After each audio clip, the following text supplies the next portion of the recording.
Continuando então, pessoal, sobre o profeta Ageu, cujo tema é Glória de Deus, né, o livro, fala muito sobre a glória de Deus, né, a glória do segundo templo será maior que a primeira.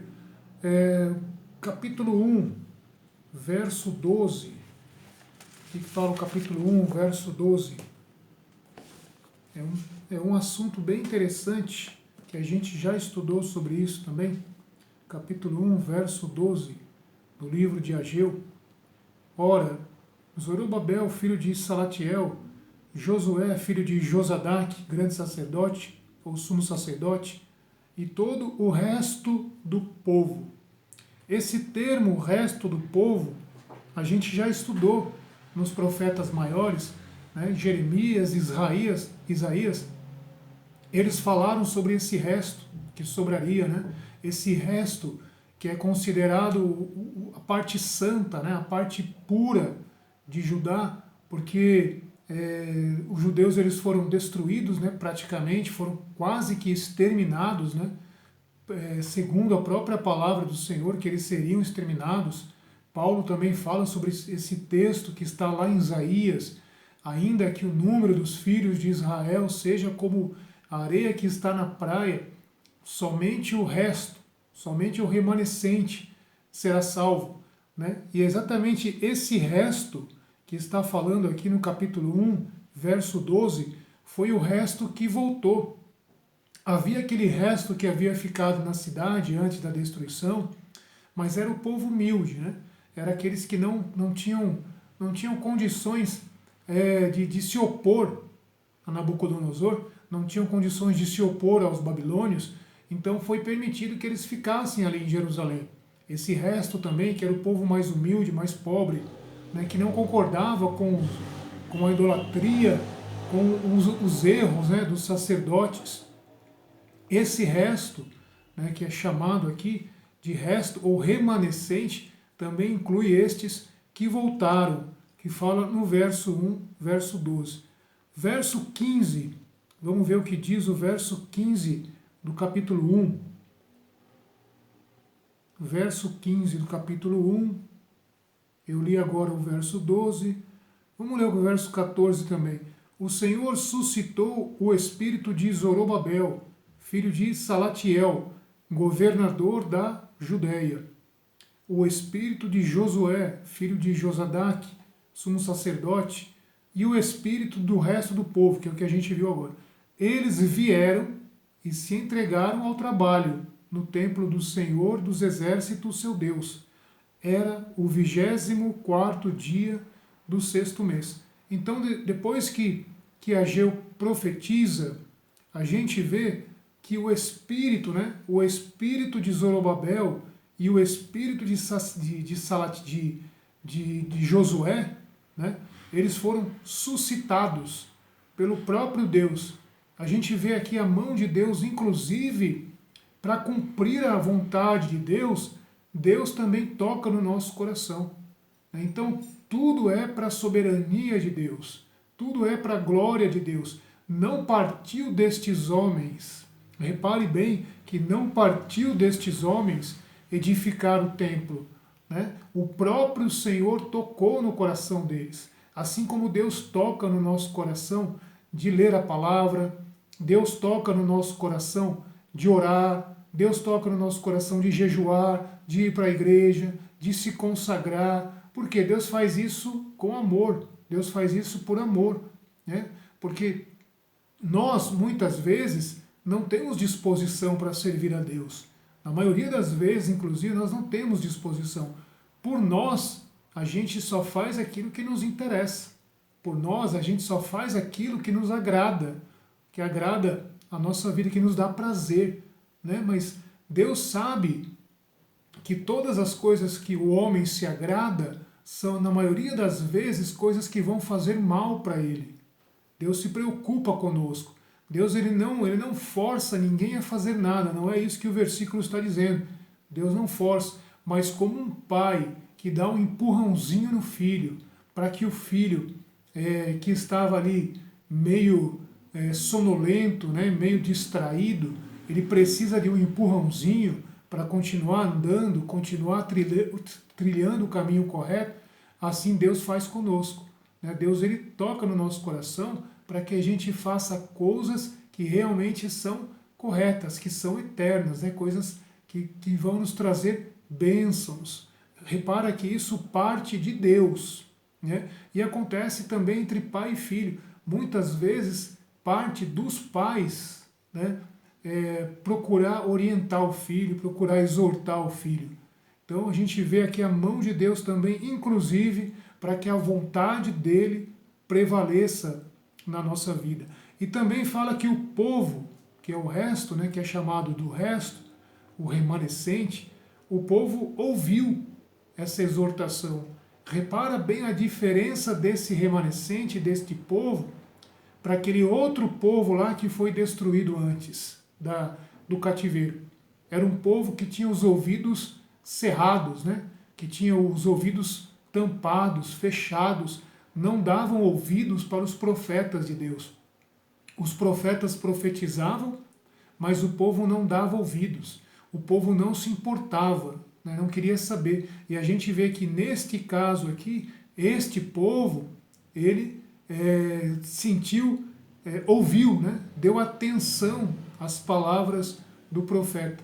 É outra diferença que a gente vê aqui com relação a esse tempo. Era o 24º dia do 6º mês, ou seja, no mesmo ano, né? Agosto de 520, então demorou mais ou menos 23 dias. Né? Depois que Ageu profetizou, ainda demorou mais 23 dias para que eles começassem a fazer os trabalhos. Talvez eles foram se consagrar, ou talvez eles fizeram um jejum durante esses dias. Né? A Bíblia não fala, né? Por que demorou 23 dias. Talvez eles estavam preparando material, ou estavam calculando o que eles iam fazer. Mas é interessante que Deus ele fez questão de colocar todos os detalhes aqui. Né? Capítulo 2, no capítulo 2, verso 1, a glória do templo. No 2º ano do rei Dario, no 7º mês, no 21º dia, a palavra do Senhor foi dirigida por intermédio do profeta Ageu nos seguintes termos. Então a gente vê que ainda é o mesmo ano, né? É o ano 520. Começou lá em agosto, quando o profeta Ageu começou a profetizar. Depois, em outubro, ele traz uma nova palavra. Então, 3 meses depois, né? Agosto, 2 meses depois, Ageu traz uma nova palavra. As obras já estavam caminhando, né? Já estavam em andamento. 2 meses depois, Ageu traz uma nova palavra. E qual foi a palavra?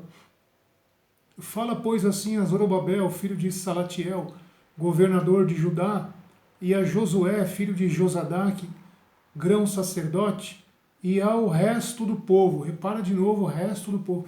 Interessante que o livro de Ageu sempre usa esse termo, né? O resto do povo, para ficar bem claro que somente o remanescente sobrou.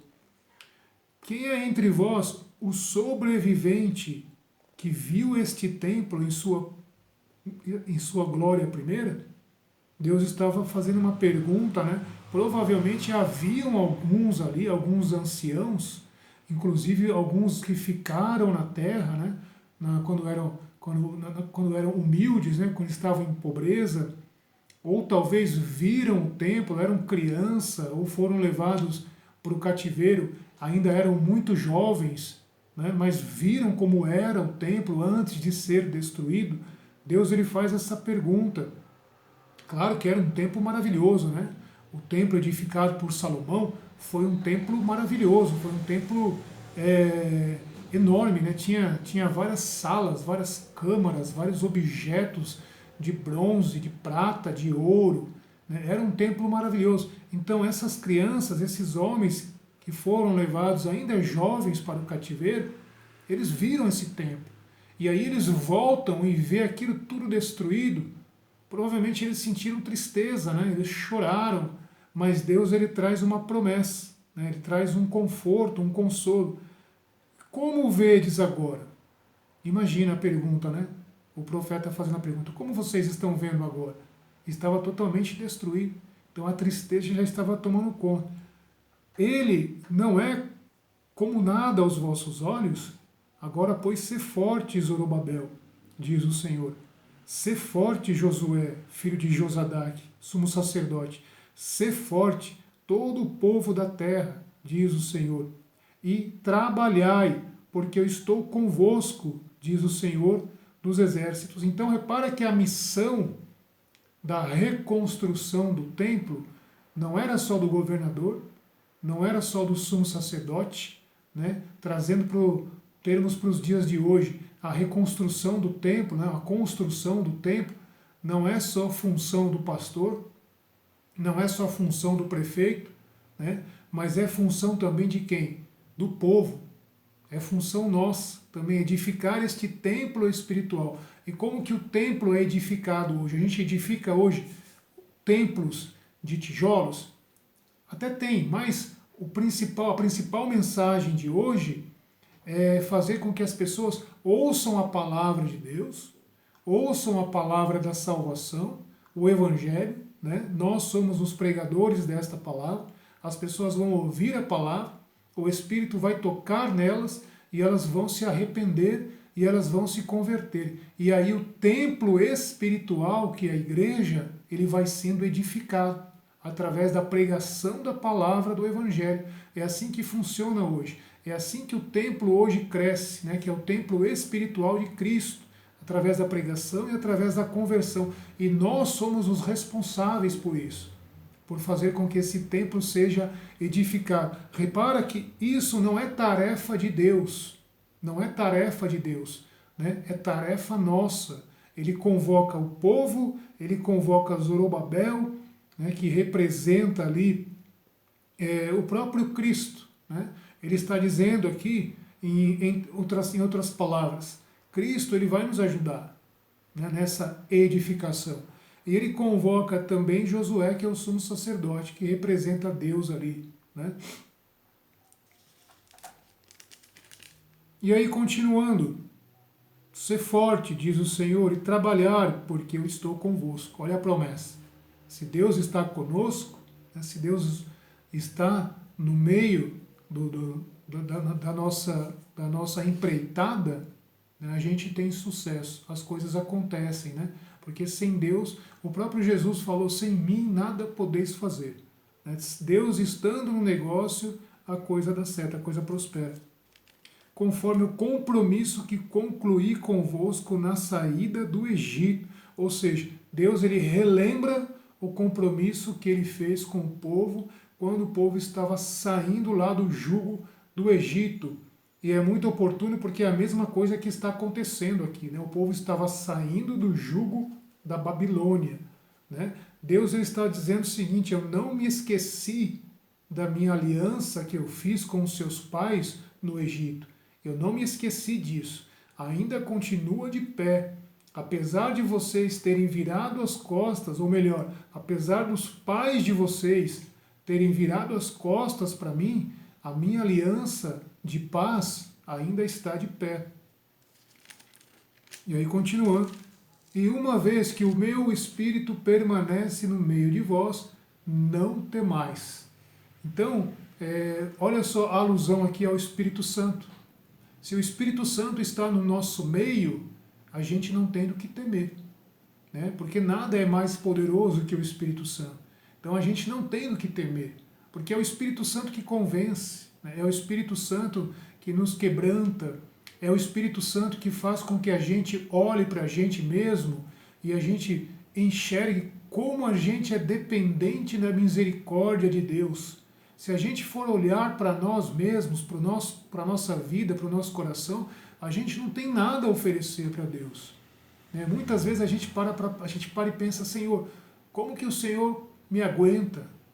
Como que o Senhor pode me amar? Como que o Senhor pode se importar comigo, sendo o que eu sou? Né? Isso é o mistério. E Deus ele fala, o meu Espírito está no meio de vós. Então não temas. O que ele está querendo dizer? Quem transforma o homem, quem regenera o homem, é o Espírito Santo. Quem faz com que a gente ame a Deus, quem faz com que a gente sirva a Deus e se importe com as coisas de Deus, é o Espírito Santo. Então a gente não tem que temer. Por quê? Porque Ele está no meio de nós. Se o Espírito Santo não estivesse no meio de nós, nós seríamos pessoas terríveis, pessoas horríveis, né? Como o ser humano sem Deus é. O ser humano sem Deus é horrível, não tem nada a oferecer, né? Mas, olha só que palavra tremenda, não temais, não temais, eu conheço a sua natureza, fui eu que te criei, fui eu que te formei, eu sei como você é. O próprio Deus, ele fala lá em Gênesis, né, que o meu espírito não contenderá para sempre com o homem. Ou seja, o homem, ele não tem facilidade em se relacionar com Deus. Desde o Gênesis, Deus sabe muito bem disso, que o homem de si próprio, ele não tem condições de se relacionar com Deus, né? A relação foi quebrada lá no Jardim do Éden. Quando Adão e Eva pecaram, eles quebraram a relação com Deus. O que eles fizeram? Eles mesmo pegaram folhas de figueira para cobrir a nudez deles e se esconderam de Deus. Para o homem, o assunto tinha acabado ali, né? Tinha acabado ali. Eles se esconderam de Deus e foram resolver as coisas da sua maneira. Foram cobrir a sua nudez, que representa ali o pecado, usando folhas de figueira. Mas repara que Deus, ele deu o primeiro passo, ele foi atrás de Adão e atrás de Eva, ele falou, onde vocês estão? Eu sei que vocês pecaram, eu sei que vocês erraram, eu sei que vocês se desviaram, mas eu estou aqui ainda disposto a atraí-los para mim. Eu é que vou fazer com que o pecado de vocês seja coberto. Vocês não vão conseguir se cobrir com essa folha de figueira. E aí Deus vai e mata um animal, né? E com a pele daquele animal, Deus vai e cobre a nudez, já mostrando o que tinha que acontecer. Alguém teria que morrer, um sangue tinha que ser derramado para que a nudez fosse coberta, né? Para que o pecado fosse encoberto. Então repara que é Deus que dá o primeiro passo. Por isso nós não temos que nos envergonhar, né? De Deus estar no nosso meio. Deus se agradou de nós. Mesmo nós mortos dos nossos pecados, Deus se agradou de nós. Ele deu o primeiro passo. Ele mesmo abriu o caminho. E ele mesmo fala, vinde, vinde.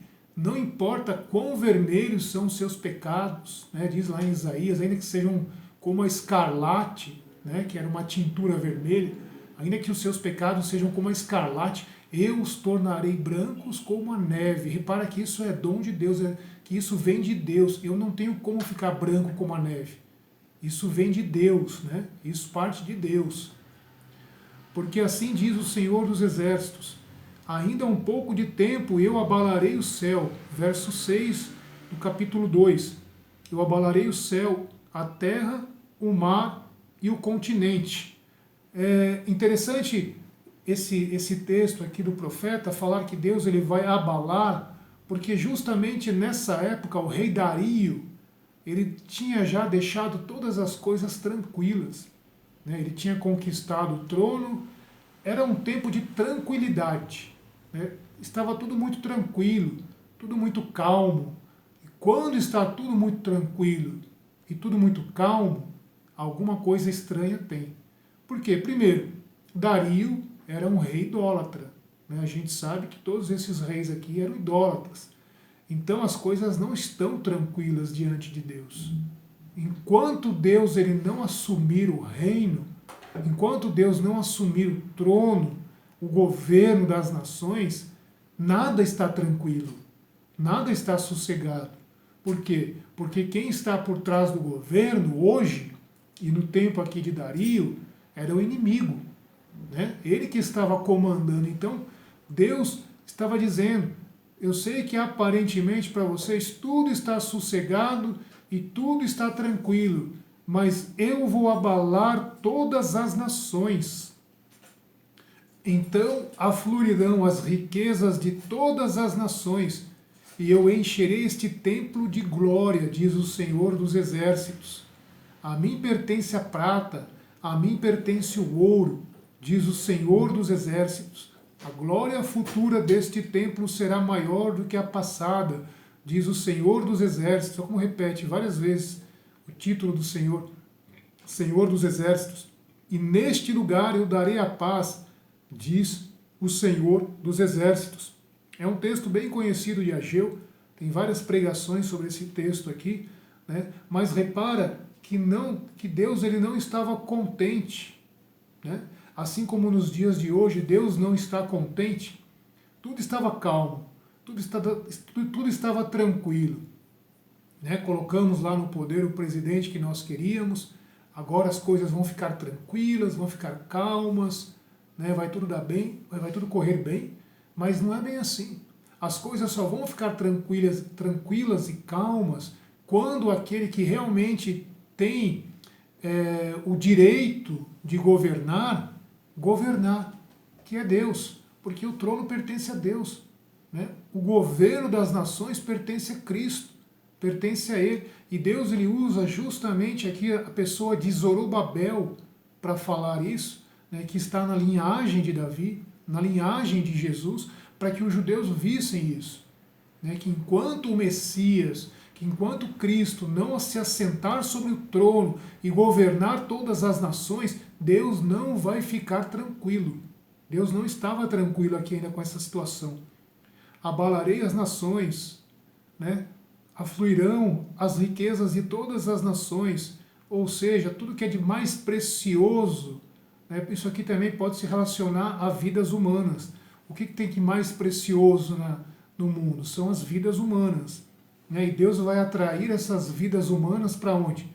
Para o templo de Jerusalém? Não, para o templo espiritual, que é a igreja que está sendo formada por Cristo, a igreja invisível de Deus, de Cristo, né? Isso vai ser atraído por Deus. Deus está pregando o evangelho aqui para Ageu. Está pregando o evangelho. Olha, Ageu, vai chegar um tempo que todo mundo vai querer vir para Jerusalém. Todo mundo vai querer ouvir a lei. Todo mundo vai querer me conhecer, né? Vai chegar um tempo que as nações elas vão ser abaladas de tal maneira, será que é por isso que está acontecendo essas epidemias hoje? Elas vão ser abaladas de tal maneira que elas vão correr na minha direção. Elas vão vir e elas vão querer saber, conhecer mais a meu respeito. E aí eu vou me revelar a elas.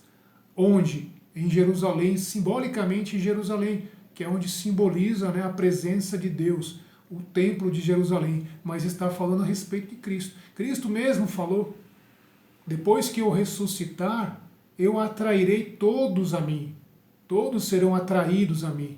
Né? Deus está dizendo aqui que Ele vai atrair todas as pessoas para quem? Para Cristo. Né? A glória futura deste templo, esse é um texto bem conhecido, será maior do que a passada, ou será maior do que a primeira, em outras versões, diz o Senhor dos Exércitos. E neste lugar eu darei a paz, diz o Senhor dos Exércitos. Aqui há duas explicações, dois significados. Tem o significado espiritual e o significado literal. O significado literal, realmente, o segundo templo foi mais glorioso. Em que sentido? Não no sentido de aparência, né? Porque depois que Herodes ele reedificou este templo aqui, esse templo que foi reedificado por Zorobabel e pelo sumo sacerdote Josué, depois o rei Herodes, na época de Jesus, também fez algumas reformas nesse templo. E o que aconteceu de especial nesse templo, reedificado por Zorobabel e por Josué? Foi onde Jesus colocou os pés. Foi nesse templo aqui que Jesus colocou os pés.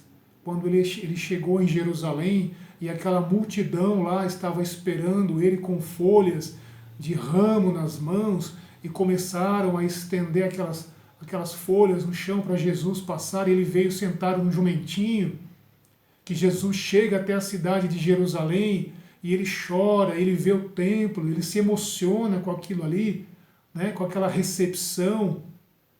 Quer dizer, por isso que o templo vai ser mais glorioso, por isso que o segundo templo, a glória do segundo templo vai ser maior do que a primeira. Por quê?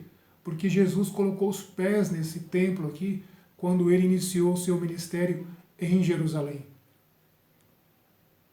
Aí depois o versículo 10. No 24º dia do 9º mês,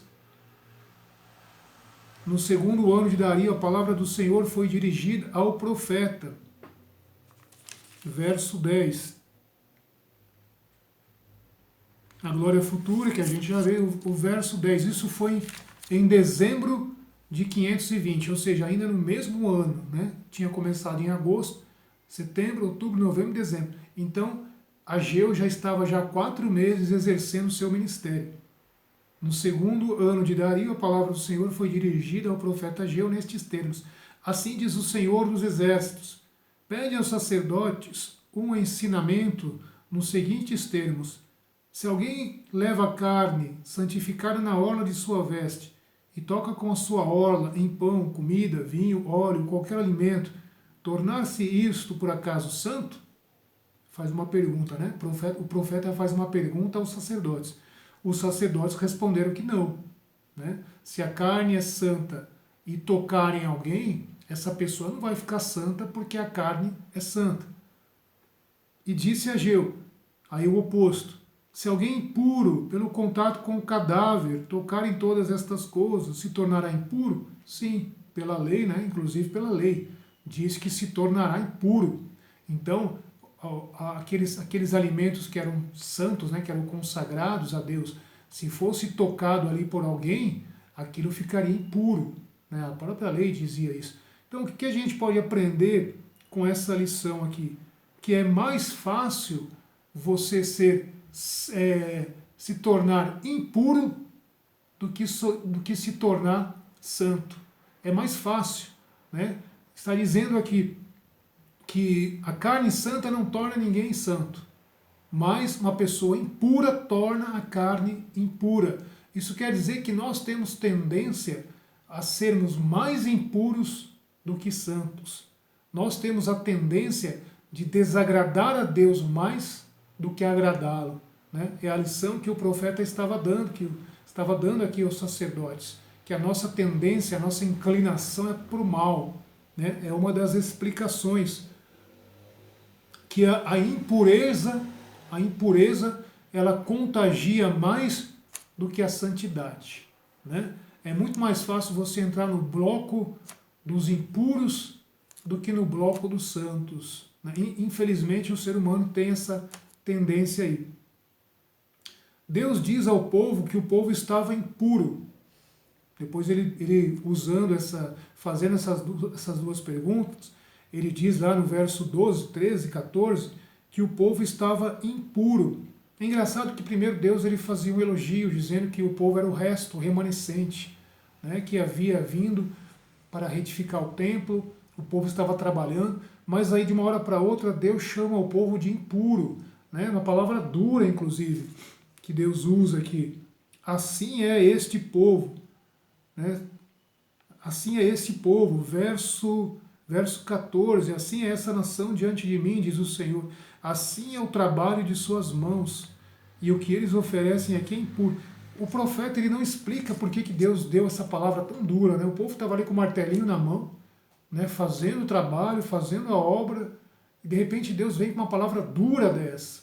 Uma das interpretações que a gente tem, que inclusive está lá em Esdras, capítulo 4, depois vocês leem aí que não vai ficar muito longo, Esdras, capítulo 4, do verso 1 ao 5, diz que alguns samaritanos eles se ofereceram para ajudar a reconstruir o templo. E isso não podia pela lei, né? Somente as pessoas puras da linhagem de Judá. E os samaritanos, que a gente já estudou sobre isso, quem eram os samaritanos? Aqueles judeus do norte, né, que se misturaram com as outras nações, quando foram levados cativos pela Síria. Então esses judeus aí que tinham raça misturada, né, que eram samaritanos, eles não podiam ajudar na edificação do templo. Provavelmente alguns estavam fazendo isso, estavam permitindo isso. É aquele negócio, né, para ajudar o trabalho mais rápido eu faço qualquer coisa. Então de repente alguns desses judeus, isso a gente não tem como confirmar isso, mas provavelmente lendo Esdras, a gente pode chegar a essa conclusão, de que alguns judeus estavam permitindo que alguns samaritanos os ajudassem a fazer o trabalho pesado. Estavam com preguiça, né? E não pode. Aí Deus ele se ira e traz essa palavra dura. Outras explicações também que alguns trazem é que o povo estava relaxado, o povo estava fazendo de qualquer maneira, né? E a palavra de Deus diz: maldito é o homem que faz a obra de Deus relaxadamente. Né? Isso está lá em Jeremias também, ou Isaías. E nós temos que fazer com todo o coração, porque muitas vezes quando a gente vai fazer coisas para a gente, que nos agrada, que nos interessa, a gente faz com todas as forças, com todo entusiasmo. Mas quando vai fazer uma coisa para Deus, tô cansado, não posso, e de repente foi o que esse povo estava fazendo. Eles estavam trabalhando ali para edificar o templo, mas talvez também não é certeza, né, o que a gente pode interpretar, essas duas variantes aí. Ou eles estavam permitindo que samaritanos os ajudassem, né, a fazer o trabalho duro, ou eles estavam fazendo o trabalho de forma relaxada. E o final do livro, que eu vou comentar no próximo vídeo. Só um minutinho.